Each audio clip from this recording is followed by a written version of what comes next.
I'm back, bitches. So, as I said, everything is going to be coming out a little wonky due to all this stuff that's going on with the COVID-19 crap and all that shit. I'm not downplaying it. People actually are getting it and are deathly ill, and I work with people on hospice. So, I am kind of just playing everything by ear right now. So, as I've stated before, I am having issues with the school shooting one episode that I'm wanting to do. So, what I'm thinking is I want you guys to come up with an idea for it, actually. You guys shoot me some ideas. Maybe I'll put like a little poll on my Facebook page and we'll go from there. But for a while, y'all are not going to be seeing my pretty face. I'm going to be doing audio until I can find where my children put my spare batteries for my camera. We've rearranged the house a lot, and I think one of my 3 children got a hold of them. So yeah, that's what's going on in my world. Plus, I'm thinking audio is pretty damn good. I can put it on SoundCloud. I'll set up a sound. Yeah, I think I'm going to do that. I'm thinking out loud here as I record. Check me out.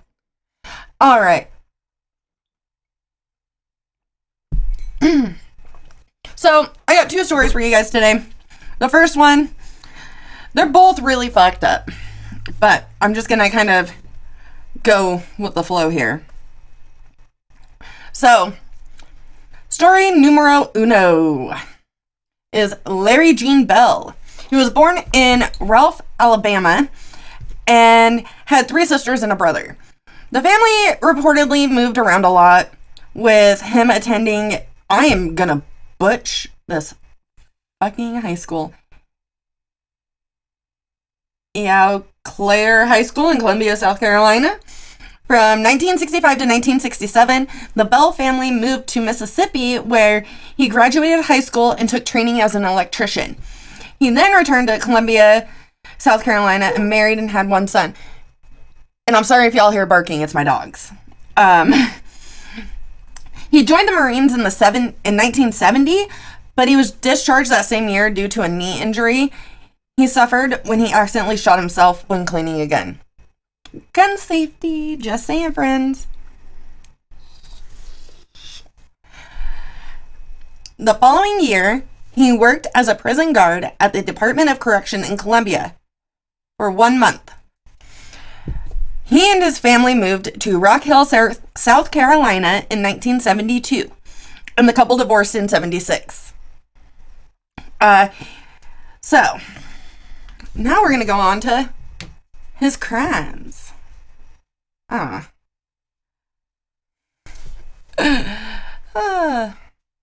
Apparently I need more coffee, everybody.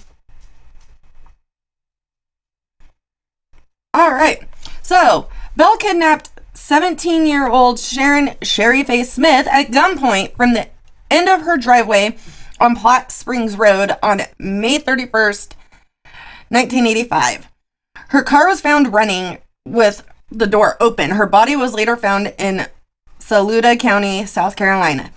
He then kidnapped 10-year-old Deborah Mae Helmick near Old Percival Road in Richland County, South Carolina. He was also a suspect in the 1984 disappearance of Sandy Elaine Cornett from Charlotte, North Carolina.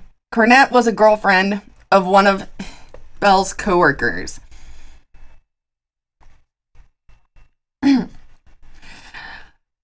The day after Deborah Mae's funeral, Larry Gene Bell was arrested.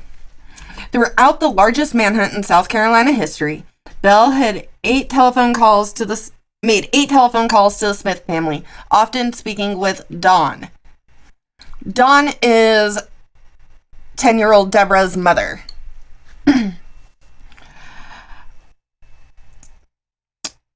To the Smith. Oh, no. I got that wrong.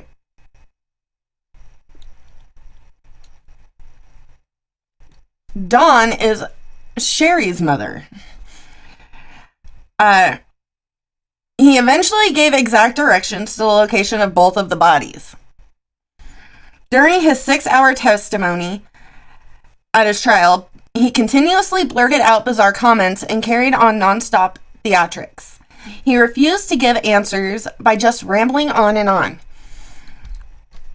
He would silence as Golden was his favorite when he didn't want to answer a question. Even at one time he yelled out, "I would like Dawn E. Smith to marry me." He claimed he was Jesus Christ even to his death. Bell chose to die by the electric chair instead of lethal injection. He was also the suspect in the 1984... Oh, we already discussed that. Cornell's... Let's see here. Bell was the last prisoner in South Carolina executed by electrocution until James Neal Tucker was executed in 2004 for the double murders of Rosa Lee Dolly Oakley and Shannon Lynn Mellon. This guy was fucked up. Alright, so...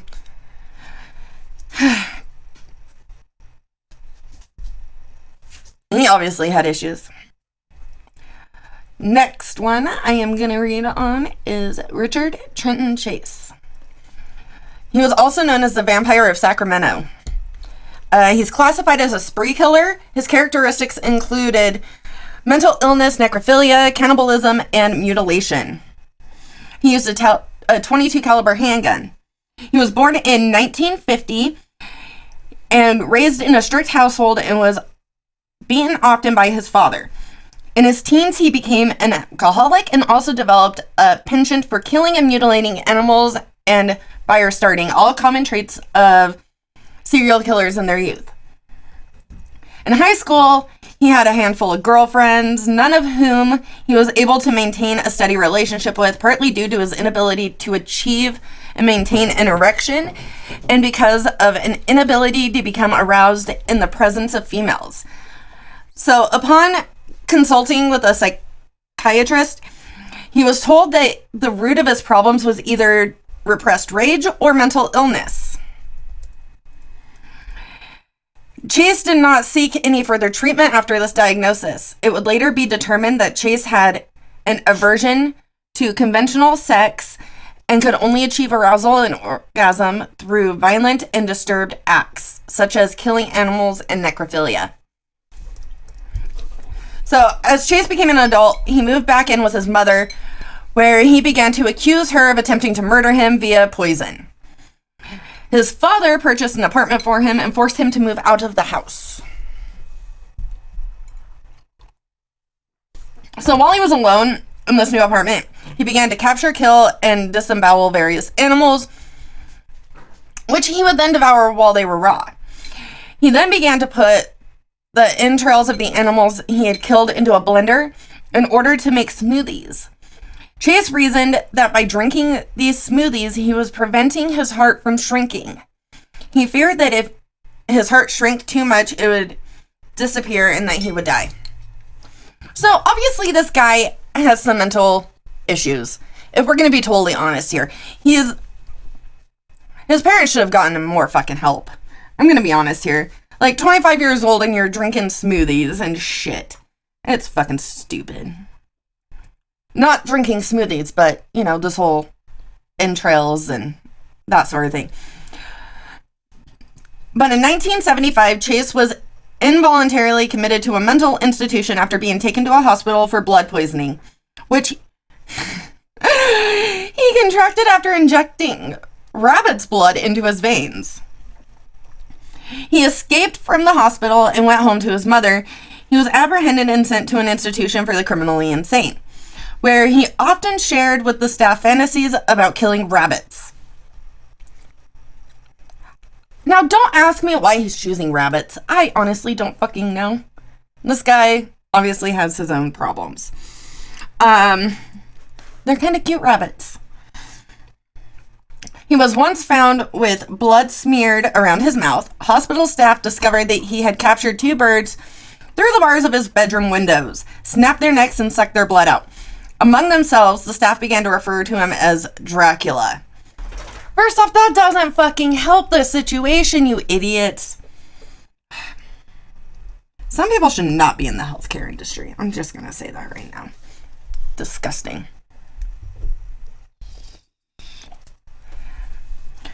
So after undergoing a battery of treatments involving psychotropic drugs, he was deemed no longer a danger to society, and in 1976, he was released into the recognizance of his parents. His mother, deciding that her son did not need to be on the anti-schizophrenic medication that he had been prescribed, weaned him off of it. This is one of those helicopter moms. Oh, no, you don't need it, honey. You don't need to take it. He fucking needs them. We're going to see why in a minute. His parents put him up in an apartment where he began to capture, torture to death, and then drink the blood of... You guessed it! Rabbits, dogs, and cats. On occasion, he killed and ate the neighbor's pets. And at least once contacted the neighbor by telephone to explain what he had done. So at the same time as all this is going on, he had developed a fascination for firearms and purchased several handguns. You guys got to remember, this is back before they did mental health screenings to own a firearm. So they were easy to come by. Which he practiced obsessively. He became fascinated by the crimes of the Hillside Strangler. He believed the Strangler was also the victim of the Nazi/UFO conspiracy that he believed he was the victim of. I'm not laughing at his mental issues. I'm not. It's just, when you read this and you see it written down, that's when you realize, holy shit, people actually believe this. He also began to lose interest in caring for himself. He neglected personal hygiene, such as bathing, grooming, and brushing his teeth. He stopped eating and dropped to the fairly meager weight of 145 pounds. All right, so one day, 1977, he rang his mother's doorbell and greeted her by thrusting a dead cat in her face. He then threw the cat to the ground, knelt down, ripped its stomach open with his bare hands, and stuck his hands inside the cat, smearing the blood all over his face while screaming. You know what the mom did? Nothing! She did fucking nothing! She just calmly retreated inside the house and refused to report it to anybody. August 3rd, 1977, Nevada State Police discovered Chase's Ford Ranchero lodged in a sand drift near Pyramid Lake, Nevada. Inside were 2 rifles, a pile of clothes, a bucket full of blood, and a cow's liver. The officers tracked down Chase, who was naked and screaming in the sand, soaked from head to toe in blood. When questioned, he claimed that the blood was his own and that it had leaked out of him through his flesh. December 27th, 1977. He fired a .22 handgun into the home of a Sacramento woman. A police search of the woman's home found the slug in her kitchen. No one was harmed. December 29th, 1977. Killed his first victim in a drive-by shooting in an apparent warm-up for the crimes he planned on committing. The victim was Ambrose Griffin, a 51-year-old engineer and father of 2 who was helping his wife bring groceries into their home. One of Griffin's sons reported seeing a neighbor walking around their East Sacramento neighborhood with a .22 rifle earlier that week. The neighbor's rifle was seized, but ballistics tests determined that it was not the murder weapon. However, it was determined that the .22 used to kill Ambrose Griffin was the same one used to fire the bullet into the kitchen of the Sacramento woman 2 days before.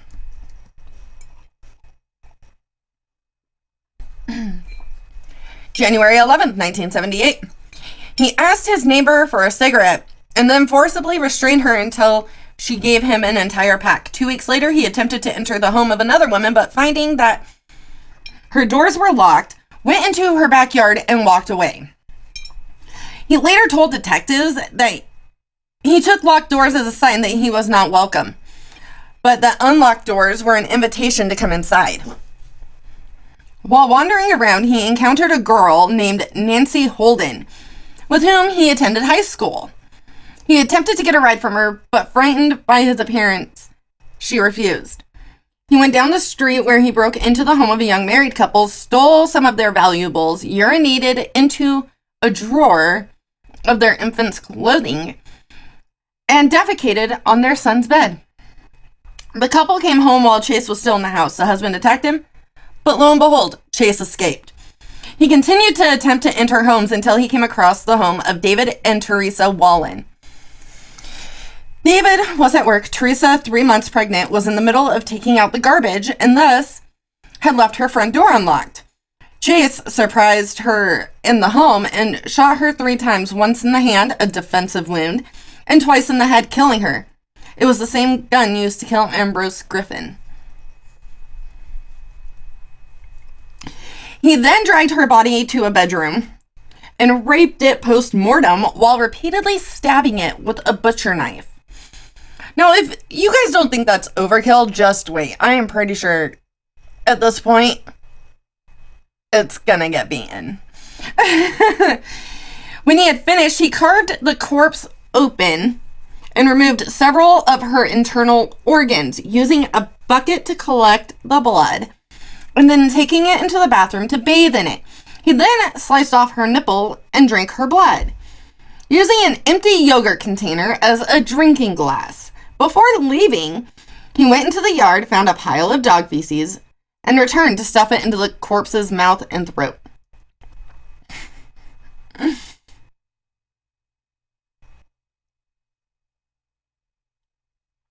January 23rd, 1978.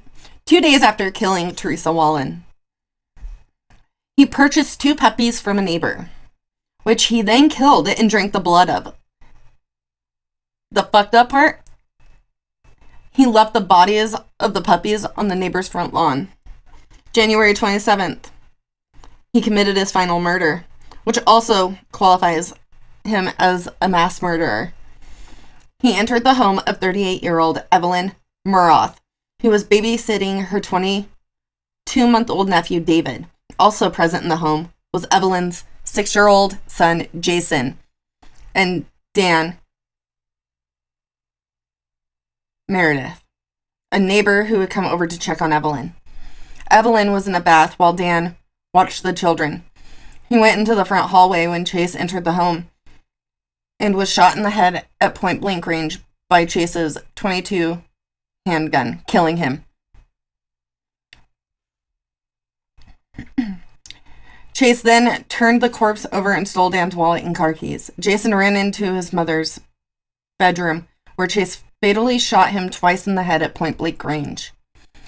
On the way to killing Jason, Chase also shot David in the head.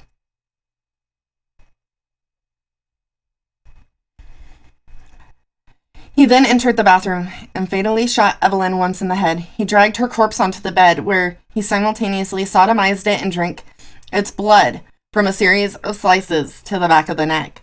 Medical examiners reported an inordinate amount of semen in the corpse's rectum, indicating an unusual amount of ejaculations. When Chase was finished, he stabbed her at least half a dozen times in the anus, the knife penetrating her uterus. He stabbed her in a series of vital points on the body, which caused blood from her internal organs to pool into her abdomen, which he then sliced open and drained into a bucket. He then consumed all of the blood. Chase then went to retrieve David's corpse. He took it to the bathroom and split it. Sorry, guys. Split his skull in the bathtub and consumed some of the brain matter. Outside, 6-year-old girl with whom Jason Murath had a play date knocked on the door, startling Chase. He fled the residence, stealing Dan Meredith's car. The girl alerted a neighbor. The neighbor broke into the Murath home, where he discovered the bodies and contacted the authorities. Upon entering the home, police discovered that Chase had left perfect handprints and perfect imprints of the soles of his shoes in Evelyn's bed. Meanwhile, Chase took David's corpse home with him.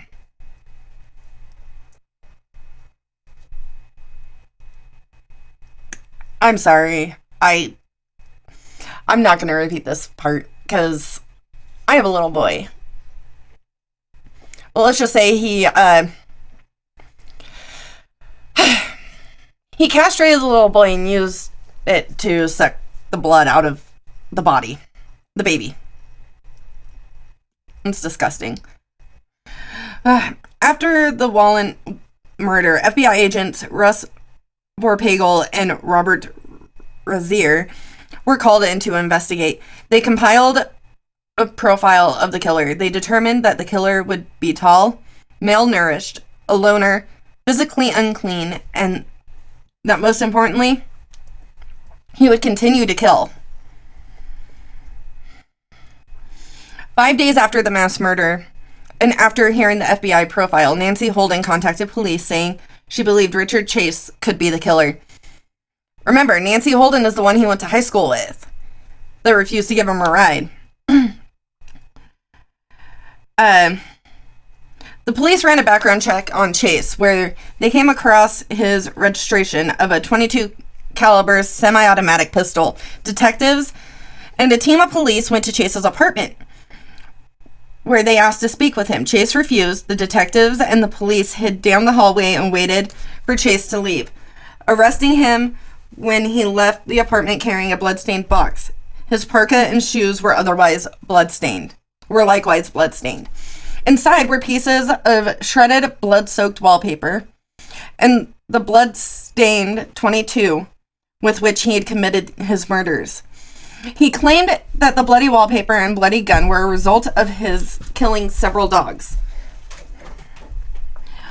When the police performed a search of Chase's person, they found that he was carrying Dan Meredith's wallet. Detectives, along with the FBI investigators, performed a search of his apartment. They found the walls, floor, ceiling, refrigerator, and all of Chase's eating and drinking utensils soaked in blood. On the counter was the blender Chase used to make his smoothies. It was caked in coagulated blood and the rotting matter of internal organs. Inside the refrigerator, police found several animal body parts wrapped in aluminum foil, David's brains in a Tupperware container, and pieces of his body wrapped in saran wrap. This dude literally makes Dahmer look like a saint. I'm just gonna say that right now. Like, oh my god.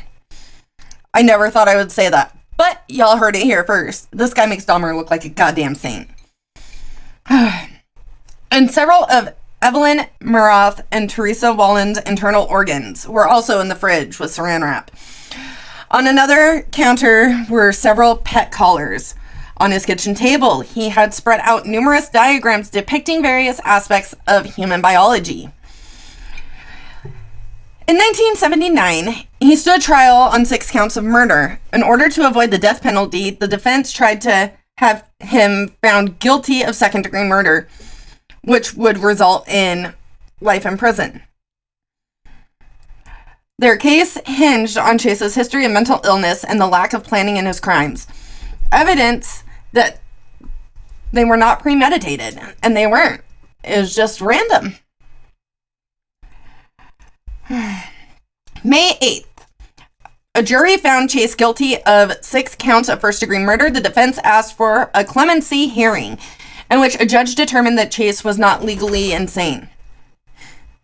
Chase was sentenced to die in a gas chamber. Waiting to die, he became a feared presence in the prison. The other inmates, including several gang members, aware of the graphic and bizarre nature of his crimes, feared him, and according to prison officials, they often tried to convince Chase to commit suicide, too fearful to get close enough to him to kill him themselves. Chase also granted a series of interviews with Robert Ressler, during which he spoke of his fears of Nazis and UFOs, claiming that although he had killed, it was not his fault. He had been forced to kill to keep himself alive, which he believed any person would do. He asked Ressler to give him access to a radar gun, with which he could apprehend the Nazi UFOs so that the Nazis could stand trial for their murders.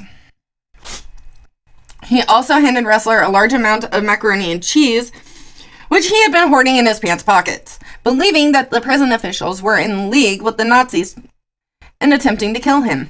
December 26th, 1980, a guard that was doing cell checks found Chase laying awkwardly on his bed, not breathing.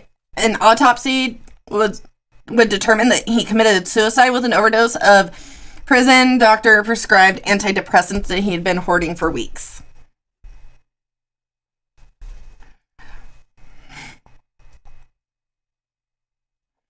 So at one point, he did admit to another inmate that he had drank the blood of his victims because he had blood poisoning. He needed blood, and he had grown tired of hunting and killing animals.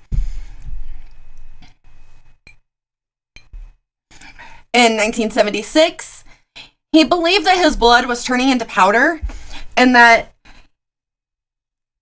he thus needed the blood of other creatures to replenish it. Nevertheless, psychiatrists had released him, despite protests from some of the staff that he was dangerous. So, those are my 2 fucked up cases for the week. I think what I'm going to do is I'm going to start putting a warning. And, yeah. Just so that way no one gets triggered. I put this whole episode together and I forgot about some of the parts in this. I kind of got triggered a little bit. Probably because I'm a mom. And I work around blood. That should not bother me. But, oh my god. This dude needed help. But yeah, so. Those were the cases of the Vampire of Sacramento, aka Richard Trenton Chase, and Larry Gene Bell. Super insane, if you ask me. Alright. Let's do some shoutouts. See here. Root of Evil. Oh my god. If you guys have not heard that podcast yet, go check it out. It's about the Hodel family and the Black Dahlia murder. Descendants of the family are sitting there and pretty much condemning the family for the murder of the Black Dahlia. And by the family, I mean the Hodel family. It is really good. True crime, guys. Total creeper over here. What else? I'm reading The Zodiac. It's a good book. Y'all are gonna have to check it out. And yeah, remember, guys, I'm gonna put up a poll for how you guys think I should do my episode on the school shooting, because they're all terrible and need to be discussed, but I'm not gonna rank them because I can't do that. Lives are lives, my friends. But yeah, no. Let me know. And remember, like, comment, subscribe. Follow me on Facebook. At Murder and Coffee. And I think what I'm going to do is I'm going to get a SoundCloud. Get that shit going. And put it out and about. What else? Keep a lookout for some more live streams, you guys. I'm trying something new and attempting to do more live streaming, especially of how I get things done. So, remember, check the missing persons walls at your local supermarkets. And if you see something, Crime Stoppers know. And apparently I have 2 dogs that want me to go feed them some treats now. So Y'all take care, and I will see you back here again this week. Bye.